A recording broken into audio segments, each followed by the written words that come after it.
Hello and welcome back to Everything Tumbler Tutorials. My name is Rebecca Escott and I am a Tumbler creator, and I cannot wait to show you this awesome, fun, very simple design. So let's get started. Design, I'm going to be using 3 beautiful vinyl prints from BAMF Custom Creations and Love Struck decal that also came from BAMF Custom Creations. I'm using watercolor hearts, Valentine floral, and 3 little words. Not to worry, I will have all of these links down in the description for you below. So the first thing we're going to do is start off by splitting our tumbler in half. Once we have it taped off, I'm just going to go in with a Wet n Wild brush and pouring paint. Yes, I'm just going to use pouring acrylic paint. I'll have this brand down in the description for you guys below. This was just the perfect color for me to go ahead and paint in so that I could then glitter it with AB Designs Piggy, which is a gorgeous, gorgeous mirror fine. So when you're doing the paints, whether it's the pouring paint or acrylic paint preferably because this is super thin, but it doesn't have to be a heavy coat. You just want to make sure that your entire surface has the paint over it in order for your glitter to adhere. Once you're happy with this painted surface and you're pretty sure you have full coverage, we're now going to go ahead with our glitter and just glitter over it.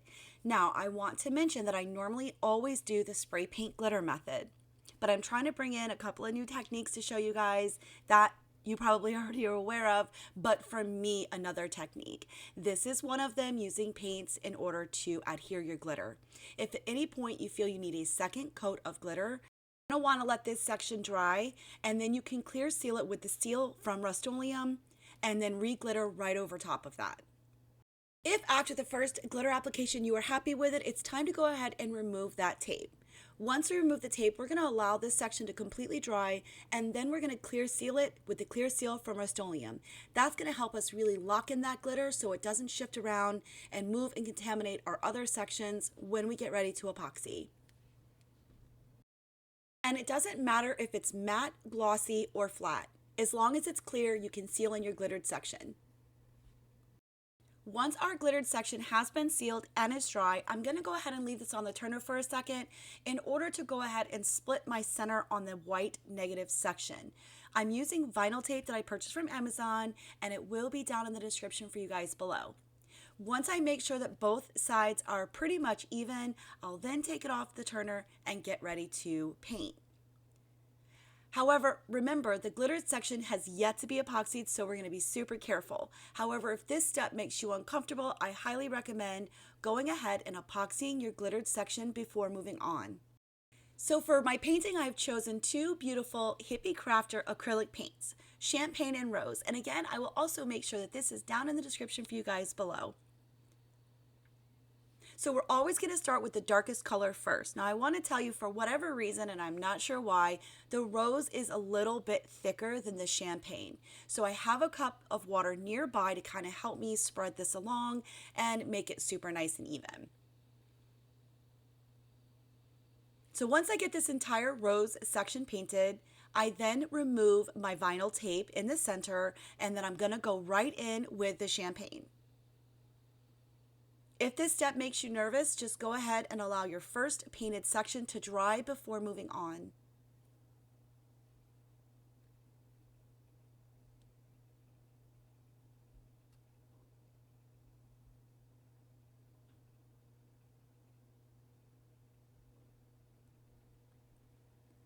So at this point, when adding in the second color, which is my champagne, we basically want to make sure we have a nice straight, sharp line down that center, as this is going to be the focal point when we move on.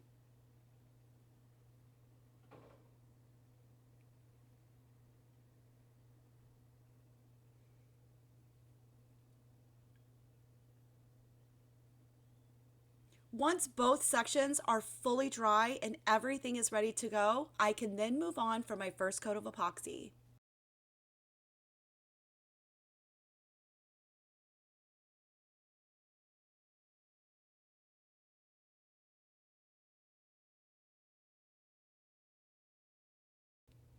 For my first coat of epoxy, I will be using Fast Set from Counterculture DIY. Once you're pretty happy with your epoxy coat, make sure you use your heat torch to pop any bubbles you may or may not be able to see. Be sure this is fully cured before moving on to the next step. Once our epoxy is fully cured, we're ready to go ahead and start placing our vinyl. Remember, this is BAMF Custom Creations, and each one of these are semi-transparent. I cut the width of these about 3¼ inches in width, and it was the perfect fit for all three down my 30-ounce straight. You're really going to rub each section down really well.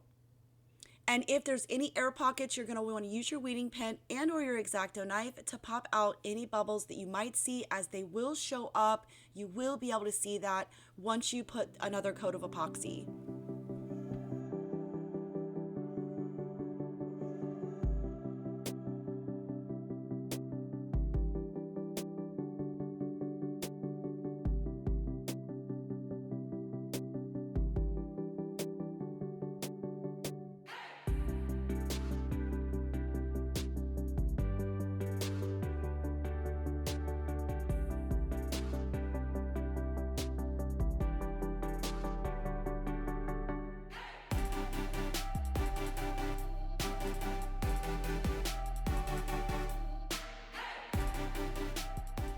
Once you have secured all of your vinyl and made sure you didn't have any air pockets, now we're going to go ahead and tape them off. I am going to use painter's tape, but really I would prefer and or recommend electrical tape. I feel with electrical tape you really get more of a seal than you do with painter's tape, but this is what I have, so this is what we're using. So once you've sealed off both sections where the vinyl meets the paint, it's now time to go ahead and make our stripes. I'm again going to be using painter's tape, and I am always making 3 straight rows and then pulling the center and moving on. You can, however, if you prefer, to do spacers.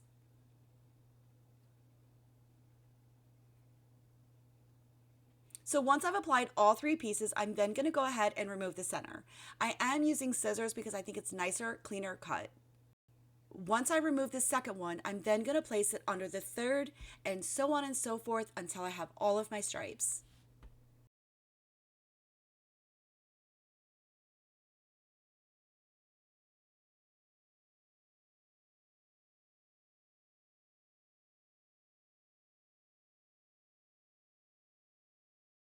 Now that we have all of our stripes, we're now going to want to use painter's tape once again, and we're going to tape off the lightest section.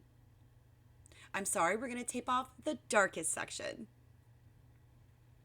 because now it's time to paint and the colors are going to be opposite. So now we're going to apply the rose over the champagne and champagne over the rose. So essentially exactly like the very first step. Okay, so here I'm looking like I'm trying to be super neat and super cute. However, then it just wasn't working out that way, and I was just sloshing it. As long as I stayed within that section, just get it on there. We're not even going to worry about the bottom because we're changing all of that later on in the video. Yeah, so here's where I just was like, just run it. So here's where we are. We're just going to get this entire section painted up. We're not going to be trying to be cute and fancy. Just get that section covered.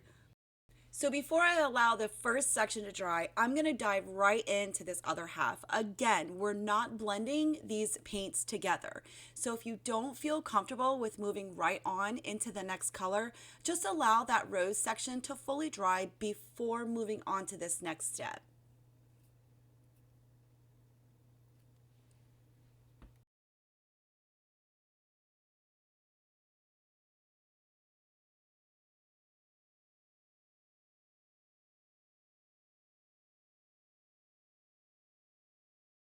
So once you're pretty confident that your painted sections look really good, it's now time to go ahead and remove the tape. And I am so sorry I failed you guys on the satisfaction of me peeling the tape in between my colors. I totally thought I was recording and I wasn't. So here are the sides when I realized that I wasn't, that I'm just gonna peel down, and here she is. I have a couple of blemishes that you can clean up right away while the paint is wet, and or if you feel more comfortable, you can use a little bit of acetone and a paintbrush and clean those sections up before you get ready to epoxy.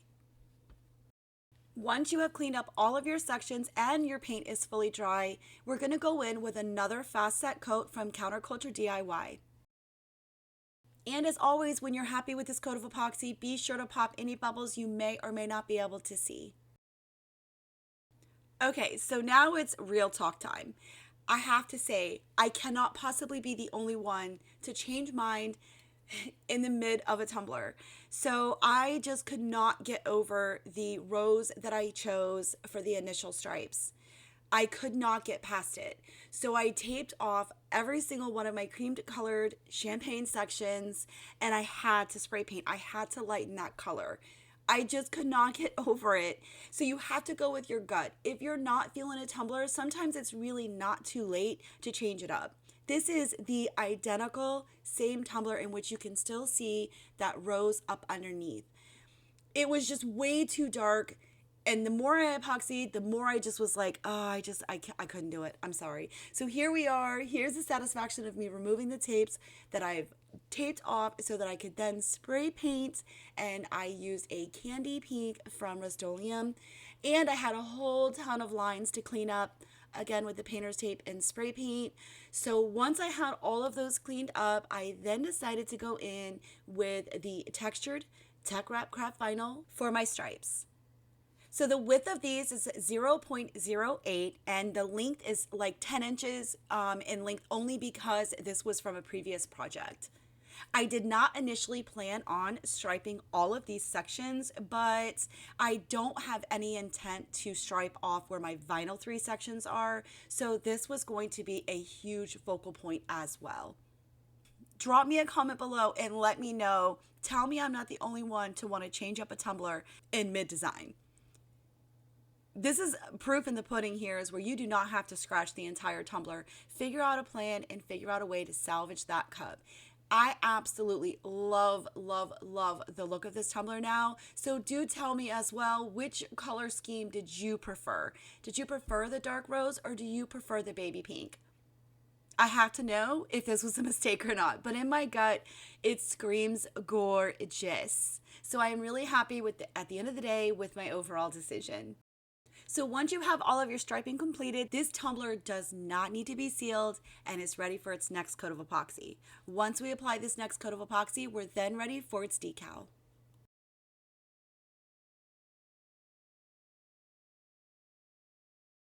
So once I had all of my stripes done, I was then ready for another coat of epoxy, but to save you some time, I did that off camera. So now we're ready for our decal. So this is a BAMF custom creation sticker cal and it came with the collection and it was absolutely perfect for this tumbler. So here I'm just strategically placing it to where love is on one section and struck is on another. Once you have your decal in place, make sure you rub it down really, really well. If not, you're going to see the air pockets up underneath when you go to epoxy.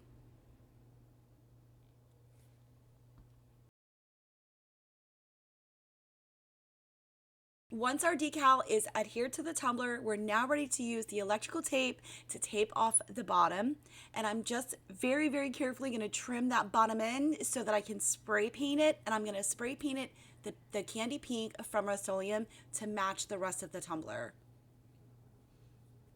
Once I've gotten the electrical tape on the bottom, which thankfully I did not have to use painter's tape, so then I went ahead and used saran wrap to wrap up and protect the rest of the tumbler from overspray.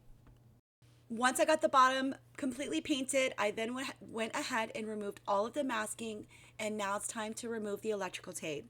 We're going to allow this to completely dry before moving on to its final coat of epoxy. That's it for this tutorial. I really hope that you guys enjoyed it, and if so, hit that like button. Don't forget to subscribe to my channel for more tutorials coming soon. Also, don't forget to drop me a comment down below and let me know your thoughts and opinions on the change of my tumbler and the overall design. I hope everyone had an amazing new year, and I look forward to 2023.